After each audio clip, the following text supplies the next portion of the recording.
संचालक एकता, ITI संचालक एकता।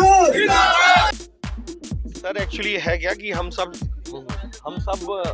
अखिल भारतीय निजी आईटी वाली प्रॉब्लम तो ये 2015 से चली जा रही है। ऐसा तो जो नई एजुकेशन पॉलिसी है उसमें छात्रों का आक्रोश सीधा हमारे ऊपर निकलता है। पहले वो स्टाफ से बदतमीजी करते हैं, अब स्टाफ को बचाने परेशानी का सामना करना पड़ा था पैसे के मामले में, तो सरकार की तरफ से आप लोगों को कुछ फंडिंग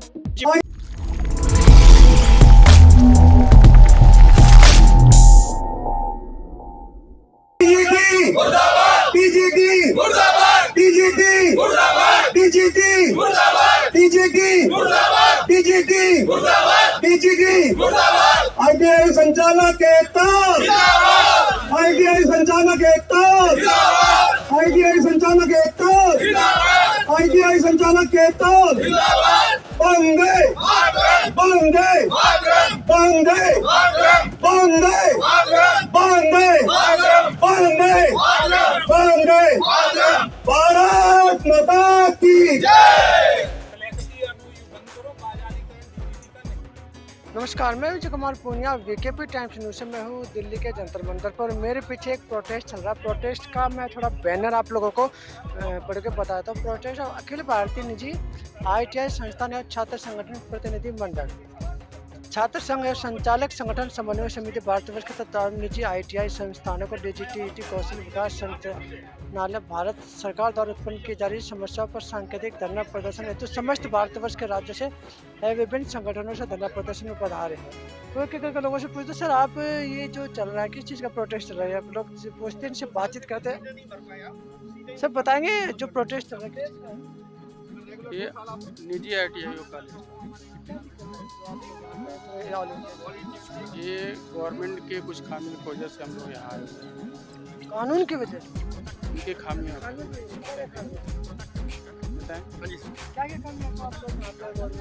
सर एक्चुअली है क्या कि हम सब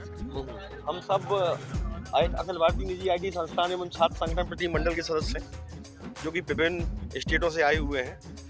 समस्या क्या है सर कि हमारा जो ITI कॉलेज चलता है, इसमें बाकी जैसे हाई स्कूल इंटर में होता है कि परीक्षा के बाद एग्जाम फॉर्म केवल आप विद्यालय से ही भर सकते हो, रिजल्ट आए तो मार्कशीट विद्यालय से ही ले सकते हो, छात्र के पास ये अधिकार नहीं होता। जबकि हमारे यहाँ पे छात्र खुद एग्जाम फॉर्म भर सकता है, एग्जाम फॉर्म भरने के बाद एडमिट कार्ड खुद ही अपने प्रोफाइल से निकाल सकता है। हाँ, और उसके बाद वो एग्जाम सेंटर पे परीक्षा तो दे ही सकता है। जब उसका रिजल्ट आता है उसकी मार्कशीट भी सीधी उसके प्रोफाइल में भेज दी जाती है। तो जब उसे परीक्षा फॉर्म से लेकर मार्कशीट तक की सारी सुविधाएं खुद मिल जाएंगी तो वो संस्थान आएगा ही क्यों? पहली चीज, आएगा नहीं तो वो फीस नहीं देगा। जब फीस नहीं देगा तो ITI संचालक अपने, जो हम सब प्राइवेट कॉलेज वाले हैं, हमें गवर्नमेंट से कोई एडेड फंड नहीं मिलता है, हम जो फीस आती है उसी से सारा संचालन करते हैं। तो जब फीस आएगी ही नहीं तो हम उस चीज़ का संचालन कर कैसे पाएंगे? यानी कहीं ना कहीं आर्थिक रूप से हमारा पूरा दोहन हो रहा है। दूसरा, 2015 से लेकर 18 तक के जो भी बच्चे हैं, अगर उनका एक भी एग्जाम रुका हुआ है, हमारा कोर्स 2 साल का है, उनके पेपर आज तक नहीं कराए गए। यानी 15 वाला बच्चा आज तक बैठा हुआ है। तो 2 साल की डिग्री का 5 साल वेट करने का मतलब होता है, पड़ोस में जब वो जाता है तो बगल वाले ही बोलते हैं अरे शायद इसकी नौकरी नहीं लग रही है। तो कहीं ना कहीं एक तरफ प्रधानमंत्री जी स्किल इंडिया को बढ़ावा दे रहे हैं, रोजगार को बढ़ावा दे रहे हैं, और 5-5 साल लड़के बैठे रहेंगे तो उन्हें कहाँ से रोजगार मिलेगा? क्योंकि उसका एक पेपर रुका हुआ है। एक पेपर की वजह से उसका पूरा करियर खतरे में। वो आगे एग्जाम कराना हमारे कार्य क्षेत्र से बाहर है, एग्जाम DGT कराती है, रिजल्ट DGT निकालती है, फीस हम लेते हैं, बच्चा हमसे आके बोलता है कि सर मेरा पेपर कब होगा? और जब पेपर हम नहीं करा, हम तो करा ही नहीं सकते ना। तो हम कहने का मतलब आपका गवर्नमेंट का तो कोऑर्डिनेशन बीच में डिस्टर्ब, बिल्कुल पूरी तरह से डिस्टर्ब। तो बात होनी पा रही सरकार से। अब सरकार से अभी 2 महीने पहले हमारा एक प्रतिनिधि मंडल आया था, तो डायरेक्टर साहब से बात हुई थी। उन्होंने कहा था हम इस पर विचार करेंगे, लेकिन आज 2 महीने हो गए, उस पर कोई विचार। उन्होंने बोला था कि इसे तत्काल प्रभाव से खत्म करवा देंगे मार्कशीट निकलवाने को, लेकिन अभी आज की डेट तक भी मार्कशीटें निकाली जा रही हैं, परीक्षाएं अभी तक हुई नहीं है। तो अब चूंकि अभी तक नहीं सुनवाई हुई और फिर से नया सेशन आ गया है, तो अगर अभी नहीं कर पाए हम जब चीजें, तो हमारे लिए ये चीजें और ज्यादा दुविधापूर्ण हो जाएंगी, दुर्भाग्यपूर्ण हो जाएंगी। ये जो आप लोगों के साथ दिक्कत आ रही है, आप लोगों का तो काम डिस्टर्ब होता गवर्नमेंट के माध्यम से, कितने समय से हो, मतलब कब से स्टार्टिंग हुई? ये सर अब सप्लीमेंटरी वाली प्रॉब्लम तो ये 2015 से चली जा रही है। ऐसा तो जो नई एजुकेशन पॉलिसी है उसमें नहीं, उससे कुछ नहीं है। एक्चुअली DGT के पास ज़्यादा टाइम नहीं है कि वो शेड्यूल दे पाए। फौज नया बैच आ जाता है, नए बैच की तैयारियों में लग जाते हैं, पुराना रह जाता है। अब प्रैक्टिकल ED और उसके बाद CBT एग्जाम, हमारे एग्जाम सारे ऑनलाइन होते हैं। ऑनलाइन एग्जाम में कंप्यूटर पे ही एग्जाम होता है, तो अगर एक शहर में 100 कंप्यूटर की व्यवस्था है तो एक दिन में 100 लड़के ही पेपर दे पाते हैं। अब अगर वहाँ पे 10,000 लड़के हैं तो वो पेपर चलते हैं जाके 3 महीने पेपर ही चलते रहते हैं। तो अब एक खत्म होता है दूसरा आ जाता है, तो वो इस चीज को फौज में मैनेज ही नहीं कर पा रहे हैं। लेकिन वो सारा का सारा ठीक रहा। एक संचालक, आपका अगर बच्चा है तो आप मुझसे कहोगे कि मेरे बच्चे की डिग्री कब होगी, जबकि ये मेरे हाथ में नहीं है, क्योंकि परीक्षा कब होगी इसका निर्धारण डीजीडी को करना है, हमें नहीं, हमारे कार्य क्षेत्र से बाहर है। दूसरा, अगर बच्चे का ईडी और प्रैक्टिकल मार्क्स अपलोड नहीं है तो उसकी सुनवाई नहीं हो पा रही है, लड़कों की डिग्री रुकी पड़ी है। नाम करेक्शन की समस्या, अगर आपका नाम मैंने कंप्यूटर पे चढ़ाया, हमारा स्टाफ ही है, कई बार गलती हो जाती है, अगर ए की जगह बी लिख गया या डबल ए हो गया तो वो करेक्शन हमारे हाथ में नहीं है, जबकि हाई स्कूल इंटर वगैरह में ये करेक्शन कॉलेज के हाथ में होता है ना। उसके लिए ये सालों चक्कर लगाने के बाद भी उसका करेक्शन नहीं हो पाता। तो इन सब चीजों के बीच में हम ITI कैसे चला पाए? तो कहने को तो हम प्राइवेट कॉलेज वाले हैं, सारी व्यवस्था हमें खुद करनी है, लेकिन ये जो माहौल अराजकता का पैदा होता जा रहा है, इन सब चीजों के बीच में हमें कॉलेज चलाना बड़ा मुश्किल होता जा रहा है। छात्रों का आक्रोश सीधा हमारे ऊपर निकलता है। पहले वो स्टाफ से बदतमीजी करते हैं, अब स्टाफ को बचाने या हम बीच में आएंगे तो वो बदतमीजी हम तक पहुंचती है। तो पहले ये पूछा था कि ये जो आपके हाथ से जो पावर छीन ली गई है, सारी जो चीज़ आपने जो रिकॉर्ड देना, एडमिट कार्ड बनाना, वो पहले गवर्नमेंट ने कितने समय पहले? 2 साल पहले, अभी जस्ट दो भी नहीं, कोरोना के बाद जो पहले, कोरोना में तो पेपर 1 साल पेपर नहीं हुए, जो 21 में पेपर हुए हैं तब से ये व्यवस्था गड़बड़ हो गई। तो ऐसा हो क्यों रहा? शुरू में इनका ये कुछ ना कुछ तो कमी, शुरू में इनका ये कहना था कि कोरोना के बच्चे से बच्चा दूर है, कॉलेज से कई बार उसे सूचना नहीं मिल पाती है। क्लासेस के लिए ऑनलाइन अलग मैटर है, ये अलग मैटर है।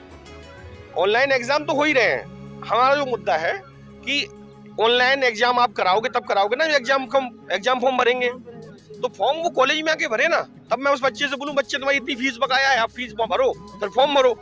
लेकिन उसे सीधी सुविधा है कि अपना फॉर्म खुद भर लेगा, खुद ही एडमिट कार्ड निकाल लेगा। है कि जो 1 साल बच्चा पढ़ा है, जो फीस उसकी पेंडिंग रहती है, और वो डायरेक्ट अगर फॉर्म भर लेता तो उस फीस आपकी फीस ही भर लेगा, वो सीधा एडमिट कार्ड भी निकाल लेगा और सीधा CBT एग्जाम भी दे पाएगा, क्योंकि वो कॉलेज में होने नहीं, वो तो कंप्यूटर सेंटर में होने हैं। करेक्टर सर्टिफिकेट तो आप लोग इश्यू करते हैं? कुछ नहीं करते हैं हम, सब ऑनलाइन ही है। करेक्टर सर्टिफिकेट गवर्नमेंट देती है? करेक्टर सर्टिफिकेट लगता ही नहीं है ना ITI में। मांगने लगे अब। हमारे यहाँ क्या होता है, कंसोलिडेटेड मार्कशीट होती है, फर्स्ट ईयर की मार्कशीट, एक सेकंड ईयर की मार्कशीट, दोनों मिला के कंबाइंड होती है। जो भी मार्कशीट है, डिप्लोमा जो भी मिलता है, डिग्री आती है, वो सीधा बच्चे के पास प्रोफाइल पर, कोई पावर नहीं है हमारे पास। जिसमें आपको नुकसान बस चाहिए कि जो पूरे साल भर में अगर फीस सोचने वाली बात है, फीस रह जाती है वो नहीं मिल पाती। मेरा एडेड कॉलेज तो है नहीं कि मुझे गवर्नमेंट फंड दे रही हो, मुझे जो फीस आ रही है उन्हीं से तो सारा मैनेज करना है, अपने स्टाफ की सैलरी देनी है, अपना लाइट का बिल देना है, अपने बिल्डिंग का खर्चा उठाना है। जब मेरे पास कुछ आएगा नहीं, मैं कहाँ से चलाऊंगा? प्राइवेट में तो ऐसे ही। बिल्कुल, तो जब मेरे हाथ में कुछ पहुंचेगा ही नहीं तो मैं कैसे चीजें मैनेज कर पाऊंगा? आप लोगों ने सरकार से बात नहीं की? बात हो चुकी है सर, अभी उन्होंने पिछली बार जब बात हुई थी, पिछले मीटिंग में वार्ता हुई थी हमारी, तब उस टाइम पे डायरेक्टर साहब का ये कहना था कि इस चीज को हम बहुत जल्दी खत्म करवा देंगे, लेकिन उस चीज को आज 3-4 महीने हो गए, अभी तक नहीं हो पाई। इसलिए हमने एक चीज और भी है जो NEP आने के बाद ना, बहुत से कॉलेजों ने, प्राइवेट कॉलेजों ने फीस जो है बेनते बढ़ाई है, तो क्या ऐसी सिचुएशन आप लोगों की? नहीं, हमारे यहाँ तो वैसे ही देखो, ITI तबका जो है वो बहुत गरीब क्षेत्रों से बिलोंग करता है। गवर्नमेंट DGD ने फीस डिसाइड कर रखी है, ग्रामीण क्षेत्र के लिए इतनी है, शहरी क्षेत्र के लिए इतनी है, तो वो जो डिसाइड कर रखी है उससे ज्यादा तो बच्चा ना देने वाला है। आजकल इंटरनेट पे सबको सब पता है, हम लोग रियायत दे देते हैं अपने, है ना। गवर्नमेंट ने वो 52,000 शहर के 52,000 कर रखी है, लेकिन 52,000 नहीं देता, बच्चा आके बोलता है सर हम तो 40 ही देंगे, 30 ही देंगे, तो हम उस पर भी करते हैं। तो जो निर्धारित फीस है उससे ऊपर तो जा ही नहीं सकती। सब पढ़े लिखे हैं, सबके हाथ में मोबाइल है, सब अवेयरनेस है। आप ही का बच्चा होगा, आप कहोगे सर इसकी फीस तो इतनी, आप कैसे ले सकते हो? तो कल मुझे जेल थोड़ी जाना है, मैं कैसे कर सकता हूँ ऐसा? तो उससे ऊपर तो पॉसिबल ही नहीं है। नहीं, जैसे आपने जो पूछा ना अभी फीस को लेके, उस पे मैंने कहा कि जो गवर्नमेंट की निर्धारित फीस है उससे ज्यादा तो मैं ले नहीं सकता, क्योंकि मैं बहुत से ले लेते हैं, नहीं, फंड वगैरह लगाते हैं, building fund, tuition, building fund कुछ नहीं। हम लोग ITI में ऐसा कुछ नहीं है जो लेते हैं, जितनी फीस है उससे कम में ही एडमिशन कर लेते हैं, क्योंकि हमें पता है मेरे यहाँ जो बच्चा आता है पढ़ने, वो ऑलरेडी किसी बहुत ही गरीब फैमिली से बिलोंग करता है। अगर वो आया भी है, अगर उसके साथ मजबूरियाँ हैं, तो भाई कॉलेज मेरा है, गवर्नमेंट से फंडिंग तो है नहीं मेरे पास, तो भाई मेरा कॉलेज है, तो मैं इतना तो कर ही सकता हूँ ना कि भाई बच्चा अगर उस लायक पढ़ रहा है तो ठीक है भाई, चलो भाई उसमें भी कुछ कम कर देते हैं। कोरोना में जो है बहुत से प्राइवेट स्कूलों को भी परेशानी का सामना करना पड़ा था पैसे के मामले में, तो सरकार की तरफ से आप लोगों को कुछ फंडिंग हुई थी? 1 पैसे की फंडिंग नहीं है, और नहीं तो परेशानियाँ इतनी क्रिएट हुई, हर यूनिवर्सिटी, हर कॉलेज ने उस टाइम में बच्चों को प्रमोट कर दिया, सिर्फ ITI थी जो प्रमोट भी नहीं की, और 2 साल के सेशन को 4 साल 5 साल लगा दी एग्जाम कराने। बाकी हर यूनिवर्सिटी हर कॉलेज जो थे कि सेशन को देखते हुए कि लेट ना हो प्रमोट कर दिया जाए बच्चों को, लेकिन ITI ने उस समय प्रमोट नहीं किया। प्राइवेट ITI वाले लोग जो अपनी परेशानी को यहाँ पे शेयर कर रहे थे और बात कर रहे थे और बता रहे थे कि किस तरह से बच्चे जो है डायरेक्ट जो है ऑनलाइन फॉर्म भर देते हैं, ऑनलाइन एडमिट कार्ड मिल जाता है, ऑनलाइन डिग्री या सर्टिफिकेट जो है नेट से डाउनलोड कर लेते हैं, और जो पूरे साल ये जो पढ़ते हैं और इनकी जो फीस पेंडिंग रह जाती है वो जो है फीस इनकी मारी जाती है, और उस फीस की पूर्ति के लिए गवर्नमेंट की तरफ से कोई भी सुविधा प्राइवेट संस्थाओं को नहीं है। उसकी ये इन्होंने बात बताई है, दिक्कत अपनी बताई है, जिसकी वजह से उसका सामना करना पड़ रहा है। तो मैं Vijay Kumar Poonia, VKP Times News से, तो मुझे दीजिए इजाज़त। धन्यवाद, और इस चैनल को सब्सक्राइब कीजिए और शेयर कीजिए।